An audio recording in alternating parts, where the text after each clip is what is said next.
Hi, Assalamualaikum. Welcome back. So today we're going to learn about the coordinate geometry. So let's just recall what we call it as the XY plane. Alright, so we call this XY plane because we had a lot of other planes. Suppose we have the three-dimensional, we have the XZ plane, YZ plane. Alright, so but in this two-dimensional we have X axis at this horizontal axis and Y as the vertical axis. All right, so suppose we have a point here, suppose this point, so this point is known as XY. All right, so if we are given with the point, suppose we are given with the point 1 2, for example.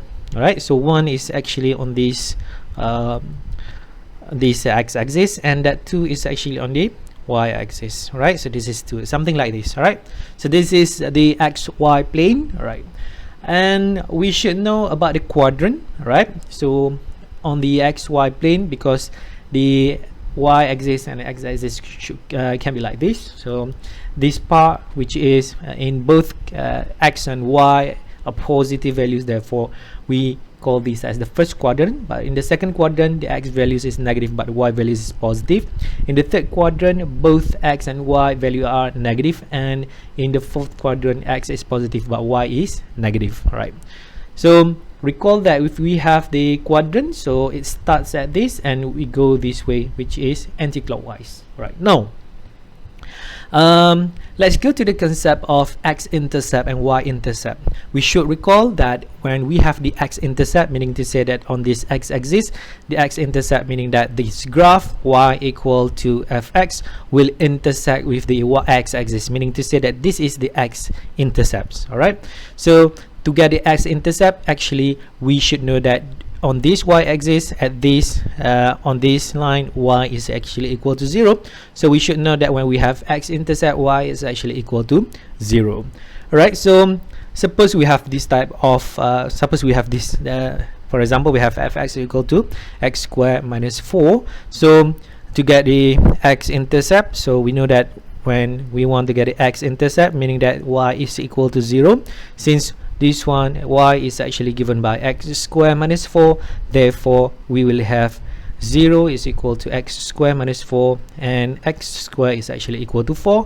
We solve this one, we have to take plus minus square root of 4, which is plus minus 2. For your information, when we have the x-intercepts, these are also known as the zeros. All right, zeros, roots. All right, so roots. All right, roots of these quadratic equations, for example. All right, so roots of the right now we have the concept of y-intercept, another concept which is y-intercept, in which at y-intercept, meaning to say that this graph y equal to fx will intersect with the y-axis, meaning to say it will intersect here. So at this point, actually this x-axis will equal to 0. All right, so 0 there, meaning to say that when we have y-intercept, x is equal to 0. Suppose we use the same function y, which is equal to x squared minus 4. Therefore, to get the y-intercept here, we have to substitute x with 0. Therefore, we have 0 squared minus 4, which is y equal to negative 4. All right, it's something like this. All right, because actually the graph for the x squared minus 4, which looks like this. All right, this is x, this is y, so it looks like this. Right, so this is negative 2, this is 2, and this is negative 4. All right, so this is y equal to x squared, sorry, y. All right, that one, sorry, that one is actually y equal to x squared minus 4. All right, now I hope you are clear. When we have the x-intercept, bear in mind that it is actually y equal to 0, and we have y-intercept, meaning to say that we have x is equal to 0. All right, next, the important concept is actually about the distance, midpoint, and the gradient. Suppose we have 2 points which are known as the x1, y1, x2, and y2. All right, so we have 2 points here which are x1, y1, and x2, y2. The distance between these 2 points, suppose this is point A and this is point B, usually we'll label the distance as AB. Right, this is given by square root of, all right, y2 minus y1 square plus x2 minus x1 square.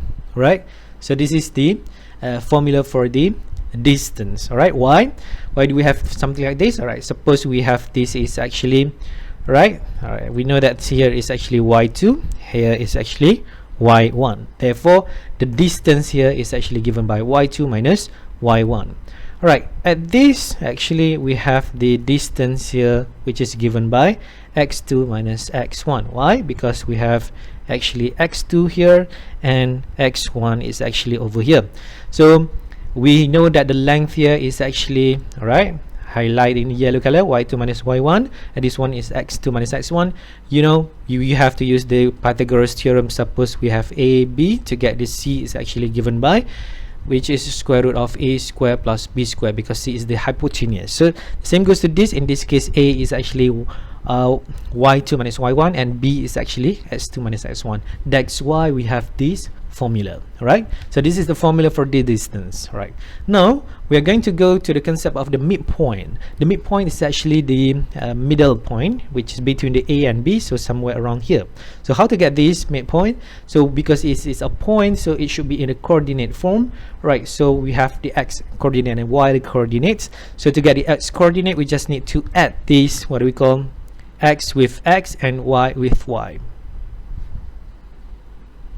Okay, all right, now we have x, you add with x, meaning to say that you will have x1 plus x2, and then you divide it by 2 because we want to get half of it, and another one which is y1 with y2. Therefore we will have y1 plus y2 divided by 2. Right, that is the midpoint.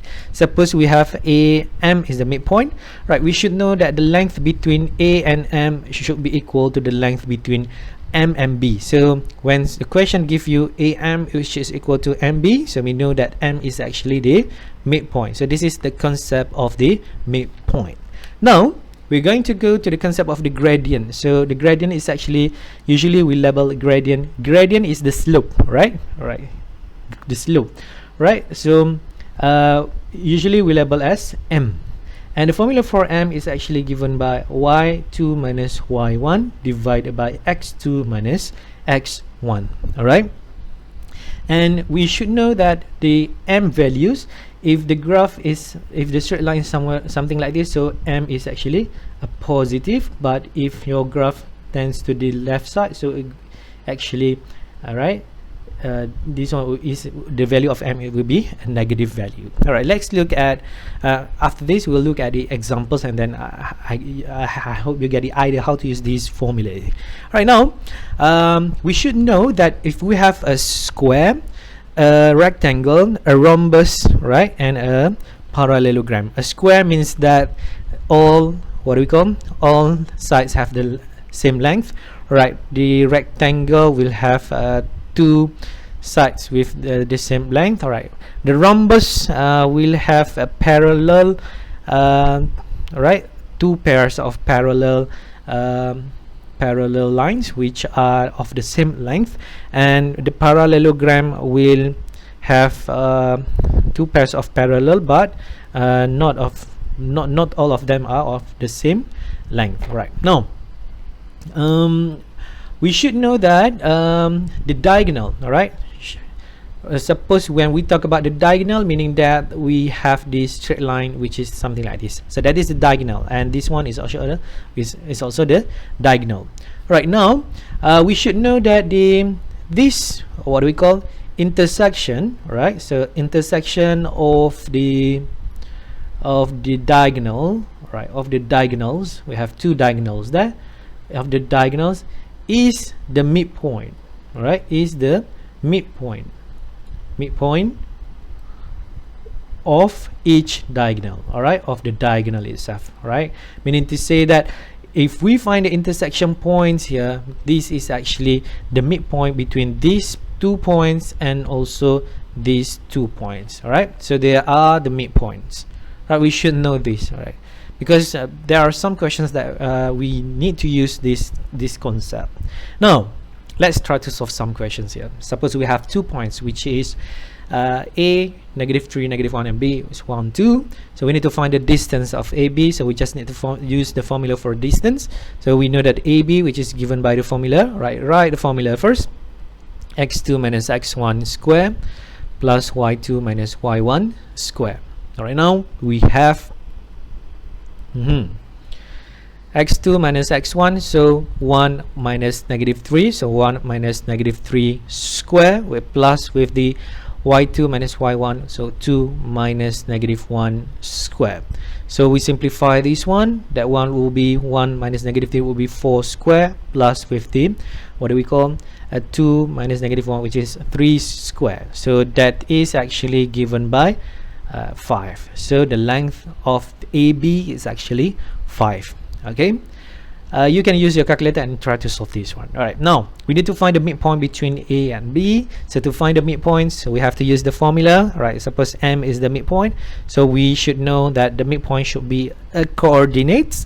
Right, so we should write in this coordinate form, meaning to say that we have the x coordinate and also y coordinate.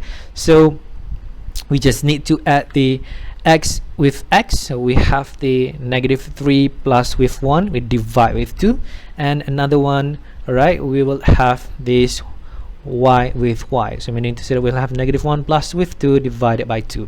Therefore we simplify this one, y minus negative 3 will be negative 2 divided by 2, that one will be 1 over 2. So we try to simplify this one. The point is actually negative 1 and half. That is the midpoint between A and B. What if the question asks us to find the gradient of the AB? Right, if A and B are 2 points and there is a line connecting between these 2 points, what is the gradient of this line?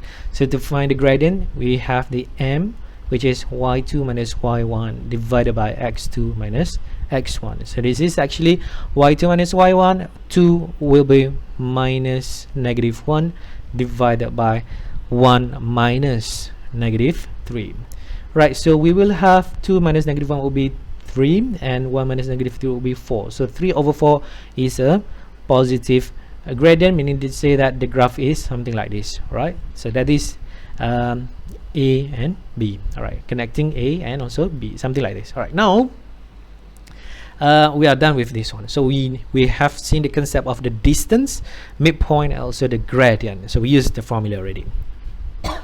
What if we have this type of question? Suppose we have the points A, B, and C is actually the midpoint. Read carefully. C is the midpoint between A and B. All right, to make it clearer, so you can just draw, right? It doesn't matter. All right, so where is A, where is B, as long as you see, you know, kind of what do we call,